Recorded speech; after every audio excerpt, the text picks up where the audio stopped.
Nikki and Diane trade cuts, Matt goes free, Nate and Victoria kiss and Daniel disowns Phyllis. Today on Young and Restless, Victor keeps Nikki in the dark about his time out of city, Nate and Victoria partake a warm moment, and Daniel cuts ties with Phyllis. Chelsea hovered Sally, Kyle and Audra turned on Noah, and Nick would use summer against Phyllis. At Society, Nate addresses to Devon about their worries about Lily. Victoria joins him and takes a quaff of wine. She explains her plan to go after Phyllis has changed. She wanted to use Summer's wrathfulness against her mama. That sounds harsh to Nate.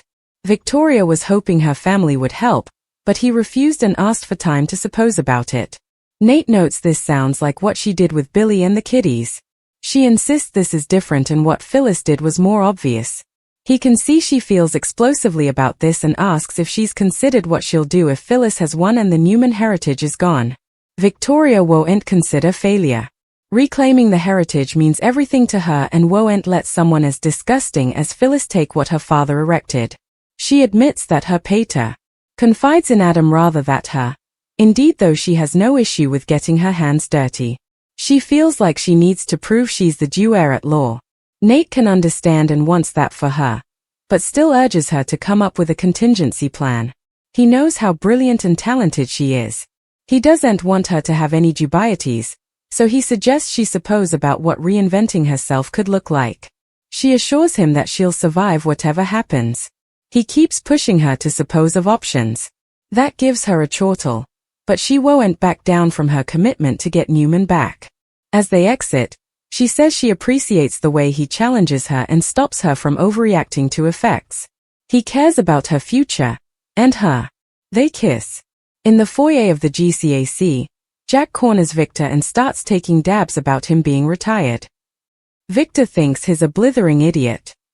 Nikki joins them and Jack walks off, suggesting Victor take up shuffleboard. Nikki asks her hubby where he's been all day.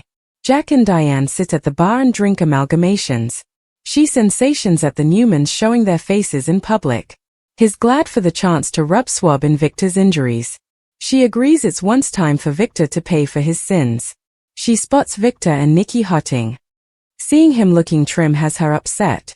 Jack is sure the mustache is pulling out all the stops. They need to hope the damage is done and irrecoverable. He's just upset about Nikki and the rest of the family. They're both revolted by how Victor always recovers, but Jack is hoping his downfall is endless this time. Jack gets a business call and way down. Across the room, Nikki tells her hubby that Phyllis has been off the grid too and asks if he saw her. He claims he doesn't watch what Phyllis is doing. He says he's doing all he can to get their company back. They talk about Billy having his hands on Chancellor and he promises she'll have the company back soon. He explains he gave Kane some impulses to make effects right. Victor assures her that Lily is fine and knows what's going on. When Nikki goes to the restroom, Diane follows her in. She asks Nikki to stop using WhatsApp to score sympathy points and sniveling on her hubby's shoulder. Nikki accuses her of being hovered. She accuses Diane of distrusting she can hold on to a man she doesn't earn. Diane accuses her of sticking by a man with no soul. Nikki brags about her special bond with Jack. Diane says she always plays Miss in torture and Nikki tells her she has no musketeers before walking out, but not before mocking her choice of lip color. Nikki returns to her hubby, who has had a bad phone call and ushers her to the door. Diane joins her hubby at the bar and he wonders if she had words with Nikki. Tessa finds Daniel rehearsing guitar on the yard of Crimson Lights. Ultimately, she blasts and he stops. She asks him to play some further. She suggests they work on another song together. He doesn't want to put that on her plate. They bandy Mariah learning that she's filed for divorce. Tessa admits she could see how important pain she was in, but she shut her out again, so she walked down. He's sure that was hard for her. Tessa needs a distraction from the demons in her head. To help distract her, he starts playing again. She starts singing along and they laugh. "I suppose we make a really good platoon," she says. Phyllis storms in, declaring she'll no way forgive her son. He packs up his stuff, unsurprised to hear that his family refused to see her. She refuses to accept she's done anything wrong. She's just been brilliant and valorous and no bone. Is willing to admit it. Phyllis refuses to lose him or her son. She should be canonized, but Daniel and Nick got in Summer's head and smeared her. You suppose you're going to get down with that with me? She asks. Phyllis insists she did all of this for the family and asks Tessa to leave them alone. Daniel won't let her go. His mama keeps repeating that she did all she did for the family. She reminds him of how long it has been since he'd a job. Daniel tells her he doesn't care. She has gone too far and he's done with her. He doesn't want the kind of success she's immolation. She repeats that she's done everything for her family. Does he really mean he no way wants to talk to her again? Daniel walks out with Tessa. Sharon pops up and glares at Phyllis. When Victor and Nikki get home, they advertise to Nick that the judge in Matt Clark's case dismissed it. He's free. On this explosive occasion of the young and the restless, the emotional stakes shoot as battles consolidate, commitment fracture, and shocking legal twists shoot Genoa City into fermentation. What begins as subtle pressure at society and the GCAC snappily erupts into full-bloated emotional warfare, setting the stage for consequences that will ripple through every important family and city. At society, Victoria Newman sits across from Nate Hastings, swirling her wine as she recalibrates her strategy against Phyllis Summers.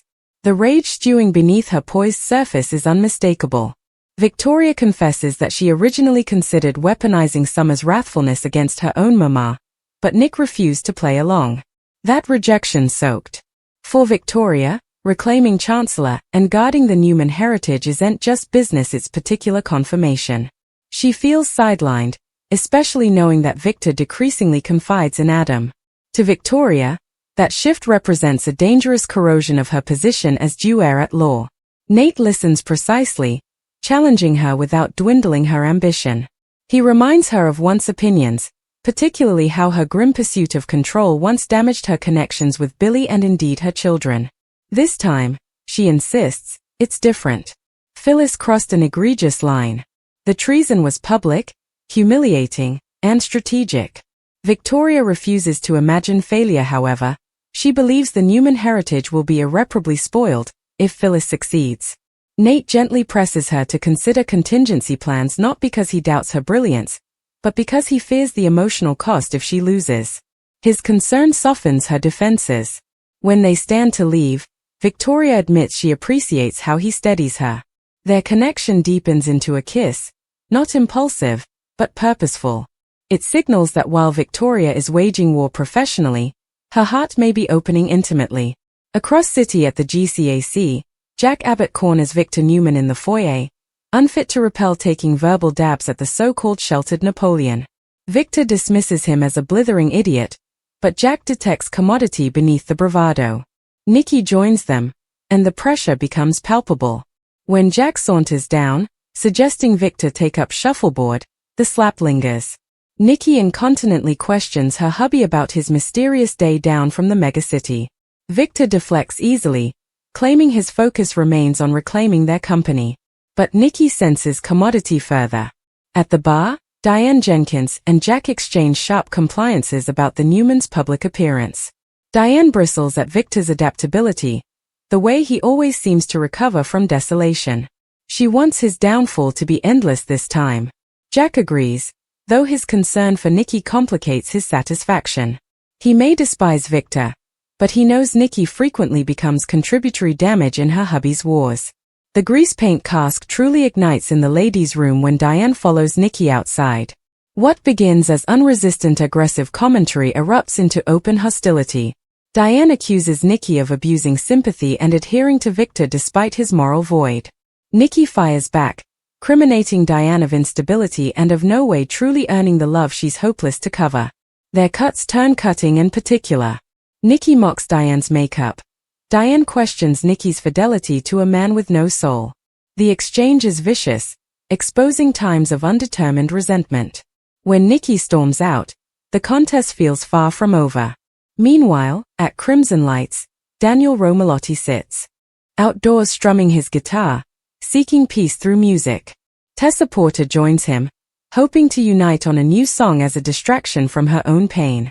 Their euphonic moment is light and genuine, a rare reprieve in a megacity fueled by vengeance. They laugh, fating their natural creative chemistry. But the calm shatters when Phyllis storms in, furious and recalcitrant. Phyllis refuses to accept responsibility for the destruction she has caused. She insists she acted out of brilliance and frippery, that history will vindicate her. Daniel, exhausted and emotionally bombarded, refuses to indulge her narrative. She claims she offered everything for her family, that she should be celebrated rather than condemned. But Daniel sees the collateral damage. He tells her he doesn't want success erected on scorched earth. He doesn't fate the woman she has come. The battle heights when Daniel makes it clear he's done. Not temporarily. Done. Phyllis pleads, oscillating between tone righteousness and despair. When he walks down with Tessa, the rejection devastates her further than any commercial loss ever could. Sharon's silent light from hard only intensifies Phyllis's insulation. For maybe the first time, she stands truly alone. Back at the Newman estate, Victor and Nikki deliver stunner news to Nick. The judge has dismissed Matt Clark's case. Matt Clark is free. The legal ramification blindsides them all. Nick's wrathfulness ignites incontinently. The man they believed would face consequences now walks free, hanging to renew injuries they've slightly managed to bind. Nikki is shaken. The redundancy feels like a cruel echo of Victor's own uncanny capability to escape responsibility. Victor's jaw tightens. Though he presents countenance, inside he calculates his coming move. The fallout begins incontinently. Nick worries about Sharon and the implicit cerebral impact of Matt's release. Old trauma resurfaces. Sharon, formerly fragile from recent emotional paroxysms, now faces the brewing shadow of a man once central to her fermentation. Nick's defensive instincts consolidate, setting up implicit conflict with both Sharon and Victor over how to handle the situation. Away, Devon confronts Nate about Lily's involvement in Victor's larger chess game. He suspects retired manipulation and warns Nate not to underrate Victor's reach. Devon's mistrust adds another subcast of complexity to Nate's growing relationship with Victoria. However, will he risk alienating his own family if Nate aligns too nearly with the Newman conglomerate? At the Abbott manse, Jack and Diane debrief after their clash with Nikki. Jack senses Diane's wrathfulness runs deeper than contest. She fears history repeating itself, Victor always winning, always surviving. Jack vows that this time will be different. But indeed he cannot ignore the pattern. Victor Newman is a man who infrequently stays down. As night settles over Genoa City, emotional fractures widen. Victoria stands at her window, meaning Nate's words about reinvention. Could she truly review herself beyond the Newman name? Or is reclaiming it the only path she recognizes? Across city, Phyllis sits alone, replaying Daniel's rejection. For a woman who has survived innumerous dishonors, losing her son's faith may be the most ruinous blow yet. The occasion closes with Victor gaping into the fireplace, Nikki beside him. Matt Clark's freedom is further than a legal outgrowth, it's a warning shot. Victor assures his family that he'll handle it. He always does. But indeed Nikki senses that this time, the pieces on the board are shifting in changeable ways. In true The Young and the Restless fashion, the hour delivers layered competitions rather than simple judgments. Nikki and Diane's vicious exchange underscores decades of contest. Victoria and Nate's kiss signals both romantic pledge and strategic threat. Daniel's disowning of Phyllis marks a turning point in a memoir, son bond long tested by ambition and chaos. And Matt Clark's release ensures that the history is far from buried. As Genoa City braces for the fate, one verity becomes clear: every palm carries a cost. Every alliance hides vulnerability. And in this city, freedom, whether emotional or legal, is no way without consequence. As dawn breaks over Genoa City in another emotionally charged chapter of The Young and the Restless, the ripple goods of Matt Clark's release begin to fracture connections in ways no bone completely anticipated. What originally sounded like a single legal redundancy, snappily transforms into a cerebral war that touches every corner of the Newman, Abbott, and Summers families. At the Newman estate, the pressure is suffocating. Nick slightly slept. The news that Matt Clark is free renewals in his mind like a broken record. He paces the living room while Nikki sits strictly on the lounge, clinging her coffee without drinking it. Victor stands near the fireplace, composed but calculating. To Victor, this isn't master, it's a temporary vexation. But to Nikki and Nick, it feels like a reopening of injuries that no way duly healed. Nick's first instinct is Sharon. He knows what Matt's presence represents: manipulation, cerebral damage, undetermined trauma. When Nick suggests adding security around Sharon and Faith, Victor nods but adds that fear is precisely what Matt would want. Victor insists that control is crucial. Nikki, still, cannot suppress her apprehension. She has lived long enough with Victor's adversaries to fate when peril is particular rather than strategic. Meanwhile, Sharon senses commodity is wrong before Nick indeed calls her. There's an earthquake in his voice when he tells her the case was dismissed. For a long moment, she says nothing. Also she still asks, does he know where we are? It's not fever. It's prostration. Sharon has rebuilt herself constantly, but the idea that Matt walks free threatens the fragile stability she's fought so hard to maintain. Nick promises she's safe. Yet indeed he doesn't completely believe his consolation. Across city, Victoria wakes with Nate's words still echoing in her mind. What if Phyllis wins? She despises the question because it implies vulnerability. Victoria has erected her identity on adaptability and dominance. But alone in her office at Newman Enterprises, she allows herself a flicker of mistrustfulness. What would reinvention indeed look like for her?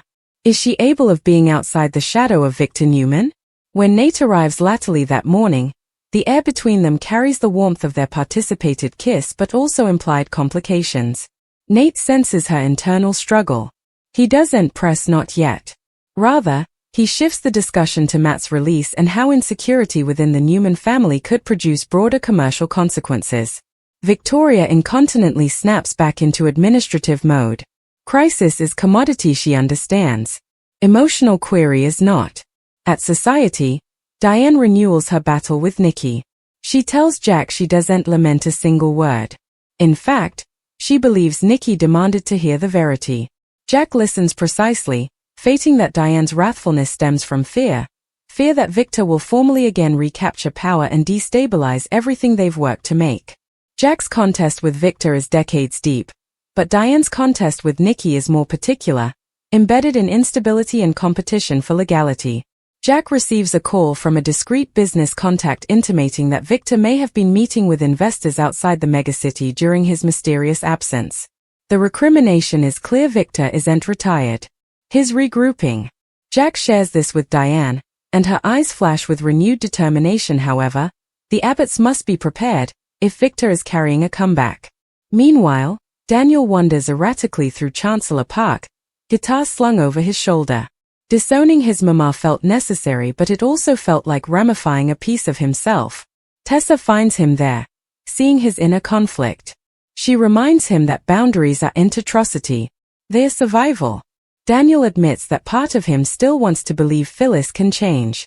Tessa gently points out that change requires responsibility, commodity Phyllis has yet to demonstrate. Phyllis, on the other hand, refuses to view herself as the villain. Alone in her suite, she renewals every decision she made leading up to this moment. In her mind, each action was justified, strategic, defensive, visionary. She convinces herself that Daniel's rejection is temporary, that once her grand plan eventually proves successful, he'll understand. But beneath that bravado lies fear. Losing her son's trust isn't a battle she knows how to fight. Latterly that autumn, Phyllis confronts Nick outside Crimson Lights. She accuses him of poisoning Daniel against her. Nick's tolerance evaporates. He tells her the verity: Daniel reached his own conclusion. Phyllis scoffs, averring that Nick's moral superiority is a facade. Their argument draws curious ganders from passers-by. Nick eventually lowers his voice and says commodity that hits harder than any personality: you do'n't indeed see the damage presently. For a split second, mistrustfulness flickers across Phyllis's face, also disappears behind defiance. At the Abbott manse, Kyle and Audra bandy the shifting commercial geography. With Matt Clark free and Victor potentially maneuvering behind the scenes, alliances could shift fleetly. Audra suggests exploiting the chaos. Kyle hesitates, cautious of raising pressures further. But Audra thrives in unpredictability. She sees occasion where others see threat. Back at the Newman estate, Victor receives a cryptic communication: Matt Clark wants to meet. Alone. Nikki overhears part of the discussion and demands translucency. Victor reluctantly admits the request. Nikki's fear transforms into wrathfulness. She forbids him from engaging. Victor assures her he'll handle it. Nikki's voice cracks as she asks, at what cost? For formally, Victor doesn't have an immediate answer. Victoria learns of Matt's attempt to